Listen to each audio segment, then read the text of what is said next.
আর্যিকরের আমাদের বহুজাতি বিচার পায়, আমাদের লড়াই কিন্তু চলবে। আপনারা একা নয়, আপনারা যেরকম লড়াই করছেন, আপনারা যেরকম লড়াই করছেন, আমরাও কিন্তু লড়াই করছি প্রথম দিন থেকে।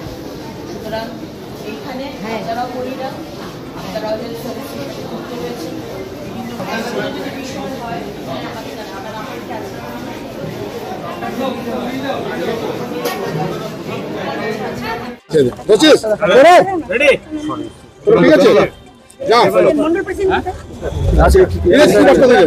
আজকে আমাদের ডিস্ট্রিক্ট হাসপাতালে এখানে এসেছি, আসানসোল আমার বিধানসভায় যে ডিস্ট্রিক্ট হাসপাতাল, এখানে এসেছি একটি কারণেই যে আমরা শুনলাম এক দুদিন আগে এখানকার ডাক্তার এবং নার্সরা আমাদের সিপিকে, কমিশনার অফ পুলিশকে কিছু কমপ্লেন জানিয়েছেন।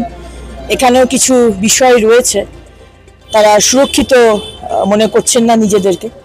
এবং আরজিকরের ঘটনাটা ঘটার পর আমরা কি বলবো, শিহরিত। আমরা এইভাবে যে হতে পারে এবং যেভাবে কেঁচো খুঁড়তে সাপ বেরোচ্ছে, আমরা সবাই জানি যে সিভিক ভলেন্টিয়ার সঞ্জয় রায়কে গ্রেপ্তার করা হয়েছে, কিন্তু শোনা যাচ্ছে কোনো টিএমসির প্রভাবশালী এমপি তার ভাগ্নে এর মধ্যে ডাইরেক্টলি ইনভলভড। সেই কারণেই কলকাতা পুলিশ এবং কলকাতা পুলিশের কমিশনার বিনীত গোয়েল এত তাড়াহুড়ো করে বডিটাকে সেদিন পুড়িয়ে দিলেন, আমরা বুঝতে পারছি কারণটা। এবং মুখ্যমন্ত্রী রবিবার অবধি সময় চেয়েছেন, আমি জানি না কিসের সময় উনি চাইছেন। কামদুনির মেয়েটি এখন অবধি বিচার পায়নি।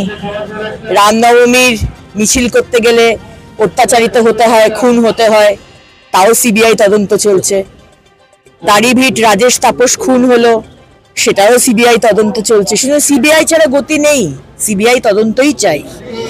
এবং মুখ্যমন্ত্রীর ওপর আমাদের ভরসা নেই, পুলিশ প্রশাসনের ওপর ভরসা নেই। তাই আজকে আমরা এখানে এসেছি, ডাক্তারবাবু, নার্স সবার সঙ্গে দেখা করেছি, যাদেরকে পেয়েছি তাদেরকে একটি ফুলের স্তবক দিয়ে আমরা জানিয়েছি আমাদের সলিডারিটি। আমার সাথে রয়েছেন আমাদের এই জেলার সম্মানীয় সভাপতি বাপ্পা চ্যাটার্জি মহাশয় এবং সমস্ত ভারতীয় জনতা পার্টির কার্যকর্তা বৃন্দ। আমরা মানুষের পাশে আছি, ভারতীয় জনতা পার্টি মানুষের পাশে আছে। আরজিকরের ঘটনা আজ যেন তার রিপিটেশন না হয়, আজ যেন এই ঘটনা না হয়, শুধু কলকাতায় নয়, পশ্চিমবঙ্গের যে কোনো জায়গায়। এবং আমরা ডাক্তার নার্স সবার পাশে আছি, এটাই বলার জন্য আজকে এখানে এসেছি। এখানকার চিকিৎসকরাও যেদিন বিক্ষোভ করছিল সেদিন বলছিলেন যে আমরাও রীতিমতো আতঙ্কিত, আমরাও রাতে কাজ করি, দিনে কাজ করি। এখানকার হাসপাতালের যে নিরাপত্তা ব্যবস্থা, সেই নিরাপত্তা ব্যবস্থা নিয়েও তারা কিন্তু খুব একটা শান্তিতে নেই।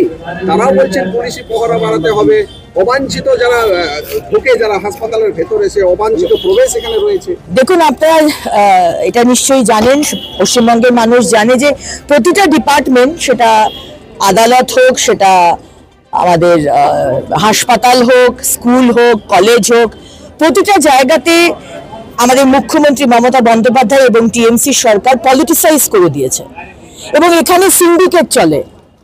এবং আপনি যদি টিএমসির নেতা হন বা ইভেন গ্রাসরুটের, মানে একদম নিচু স্তরেরও যদি নেতা হন, আপনাকে কোনো কথা বলার সাহস না ডাক্তারবাবুর, না পুলিশের, না নার্সের। তারা যে কোনো সময় ভিজিটিং আওয়ার্স নেই, কিন্তু তারা ঢুকে যাবে। এবং তাদের যে অবাধ দরজা খোলা রয়েছে হাসপাতালে, শুধু এই হাসপাতাল নয়, যে কোনো হাসপাতালে। সুতরাং এটা খুব স্বাভাবিক যে আজকে পুরুষ ডাক্তার হোক কি মহিলা ডাক্তার, পুরুষ ওয়ার্ড বয় হোক কি মহিলা নার্স, তারা সবাই অসুরক্ষিত। এবং এই কারণেই তারা সিপির কাছে কমপ্লেন করেছে, আমাদের কাছে কানে কথা এসেছে। এবং আমরা চাইবো যে এই বিষয়টি যাতে প্রশাসন দেখুক। এখানকার যারা আছেন আধিকারিক, আমাদের রোগী কল্যাণ সমিতিতে আমাদের বিধায়ক, আমার বিধানসভায়, কিন্তু আমাকে রাখা হয়নি।